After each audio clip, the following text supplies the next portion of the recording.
everyone, my name is Prasad Amonkar, real estate consultant and real estate coach.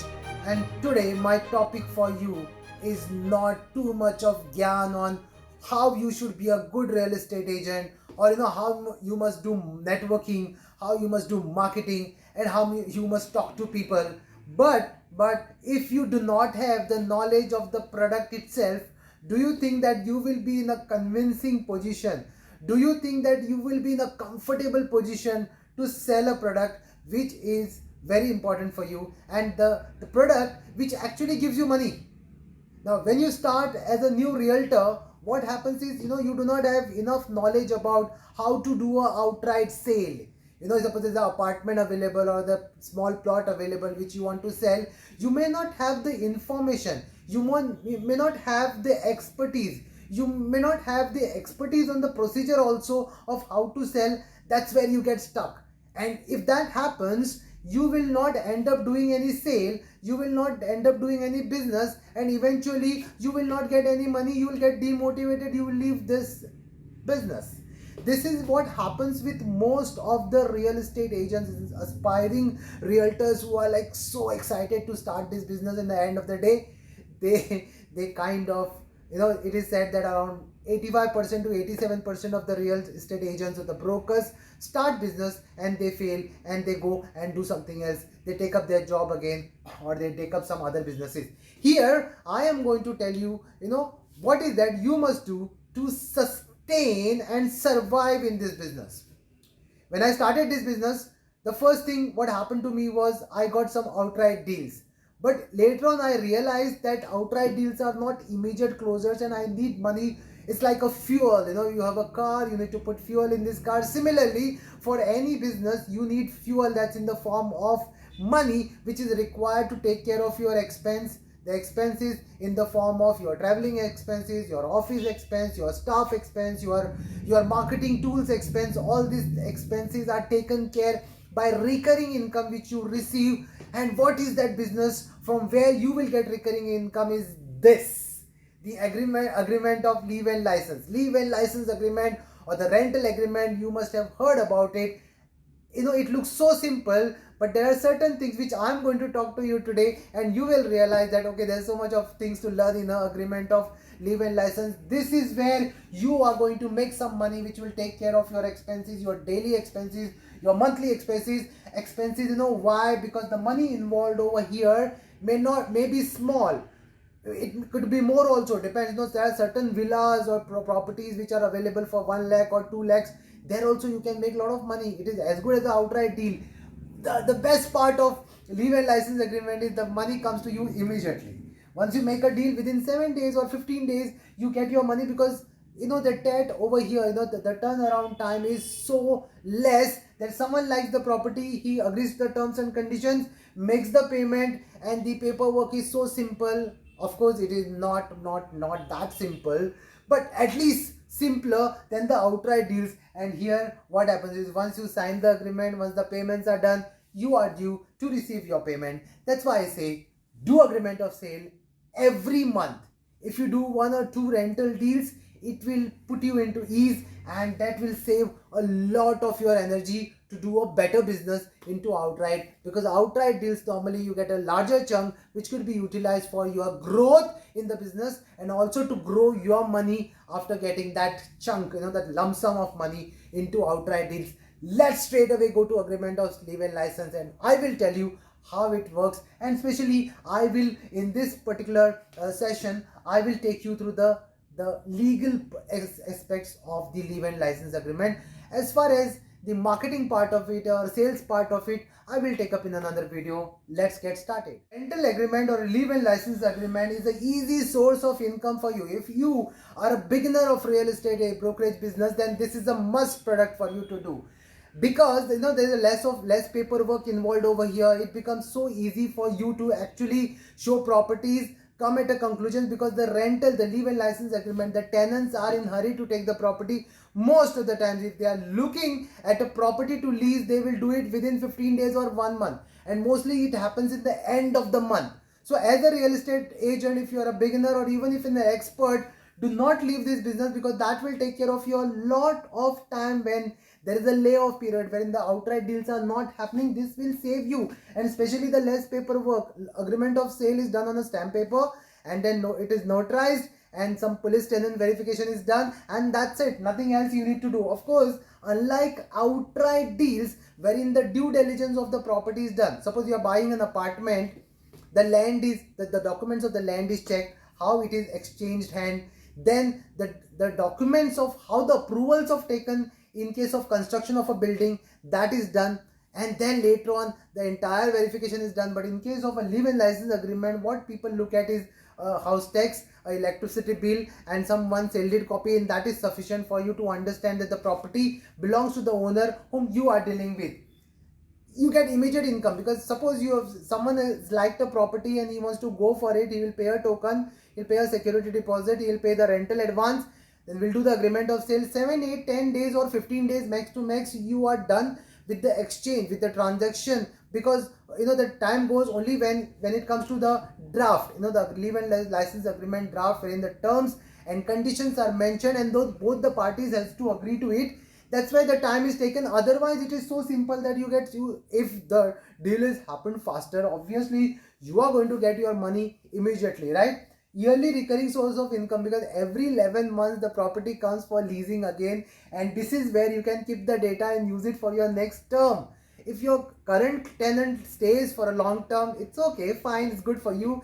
Your tenant and your owner, you will lose that business, but that's okay. Some of the agents I have seen, they take, they also take recurring rental brokerage for the next term and the next term as well. But that is in case if they have spoken about it to the owner in the beginning, right? And also that when you do a rental deal, that the owner will refer you to more clients, maybe his friends or relatives or acquaintances, and you may get more business of rental because you have given them a good service and it is immediate. So imagine, you are doing a live-in license agreement. It's very important for you in terms of the money what you earn immediate basis. How many parties are involved in a live-in license agreement, and what is the terminologies which is used for them? Suppose if you are an owner of a property who is putting his property on lease, he is called either a landlord or he could be a owner, and the very important term used over here is licensor or lessor. These two terms are used mostly. The licensor is used when it comes to live-in license agreement, and in case of lease deed or rental agreement, the lessor or lessee is used. Over here, the person who takes the property on rent, the one who uses the property, is called a tenant, and mostly we use this term licensee or leasee. But we use licensee in case of live-in license agreement and leasee in case of a lease agreement or a rental agreement. There is a difference which I will explain you in some other video, but right now you understand these two things. Mostly licensor and licensee is the term used in case of live-in license agreement. Okay, now what are the properties which can be put on rent? Okay, it's called immovable property. Of course, the property is stagnant there and it is there right there, it can't be moved. So any real estate property is an immovable property, and the rent can be taken either for the full property. Okay, suppose if this is the house, the whole property is used to rent. Okay, or it could be a part of this property, maybe a small office area or a small studio in a house itself, or a part of the house, or 1 BHK in a 4 BHK, something like that. So either the full or part is used, and accordingly you have to mention it in the agreement of sale. Your schedule in the agreement of sale should clearly mention what is that you are giving on lease. So if you have done a lease agreement or live-in license agreement of this particular property and you are giving only a studio out of it, you must not write the whole property. You must write two schedules. The one schedule will be the whole property and the other will be the part of the property which is given on as a live-in license. Now, my topic for today is residential live-in license agreement. Commercial I will take up in another video. There are so many things, I can't do it in just one video. Residential and commercial use. Now for a residential house or a residential apartment, in some of the places which can be used as commercial also. Suppose, like most of the, now in today's scenario, people are working from home. So they may need a trade license, any professional license they would want to use. And if they've taken a property on live-in license basis, they can use that property to work and they can also get a trade license from the panchayat or municipality depending upon the location of the premises. In that case, they need to take the NOC from the owner. What I'm trying to say is that mostly residential properties are used for residential purpose, and it can be used for commercial purpose only if they are not storing anything. If it is a house, they are not storing anything as such, okay, not like a shop, but they can use it like an office, which is allowed. Again, it depends on if the property is in a commercial, in a complex, then mostly the societies do not allow the commercialization of a rented apartment. Okay, that you need to understand. So when you are putting a property, you need to understand and whether the person who is taking the property on as a leave and license basis, does he want it for purely for residential or part commercial. If it is part commercial, ask him if he wants a trade license. If he wants a trade license, do your homework, find out from the owner whether he is okay to give NOC, and also find out from the society whether they are okay to give NOC for this. Okay, so the properties which are used for leave and license is flats, houses, villas, bungalows, studio, building. Okay, and in some cases even the land is given on a rental basis, leave and license basis, depending upon what work people have to, the use of the property. Accordingly, the property is selected. When you give your property on rent, it is the more of the risk of giving the property on rent is on the owner's side or the licensor side. So whenever you see any leave and license agreement, it is more of banking or more of inclined towards the owner's side and not towards the tenant's side, because the owner has to safeguard his interest and he doesn't give it for more than 11 months. If the period is more than 11 months, then the document has to be registered at the sub-registrar. Okay, so what happens over here is the rights that personal, when a person takes the property on a leave and license basis, he can use it for personal reasons. He can use it for, to stay as an individual or as a family. Okay, but it is non-transferable, unlike lease agreement. In case of, try and understand this part. In case of leave and license agreement, the rights are non-transferable. It is only limited to that particular person or his family. But in case of lease agreement, the rights can be transferred to a third party also. The rent in case of leave and license agreement is fixed for 11 months, and then it is incremental. Sometimes it depends on the mutual consent of both the parties. It may increase to 10% or it may remain steady depending upon the situation.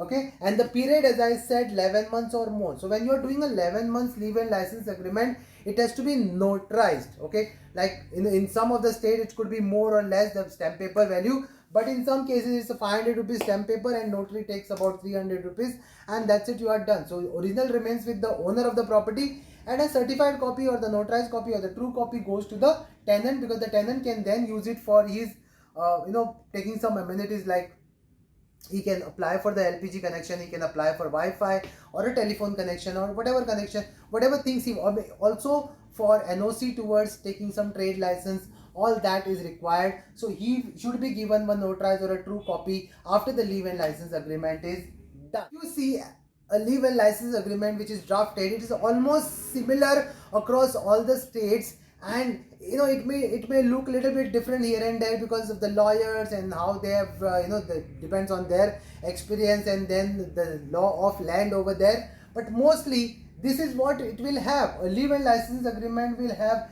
the name of the owner, how you identify him, with his permanent address.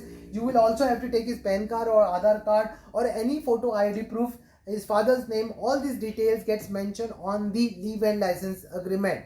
The name, father's name, the address, the PAN card, the Aadhaar card, everything gets mentioned. And similarly for the licensee also, this is for licensor as well as licensee, same details gets mentioned over here, and especially the permanent address of the licensee, where he is come from, because even for your tenant verification you would need his permanent address, because the police verification, the tenant verification will happen if you have this proper address of the tenant, which is done. So before handing over the property, it's the responsibility of the broker to get these things verified and done.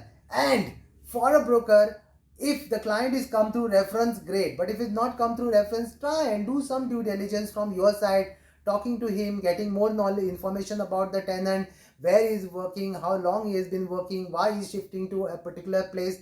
You need to do that much of homework so that you will save your time and your owner's time. And if there's some problem tomorrow, your interest, your client's interest is safeguarded. You stay protected, because it's not just about business and earning money for you, it's about your owners as well. It is both ways. You need to also do the due diligence for the owner, because if the owner doesn't have the documents and he's not the owner of the property, you end up paying security deposit into his account and the rental advance and everything, and go to see that's not his property. So if you have not done your do not depend on small information. Try to go into the depth.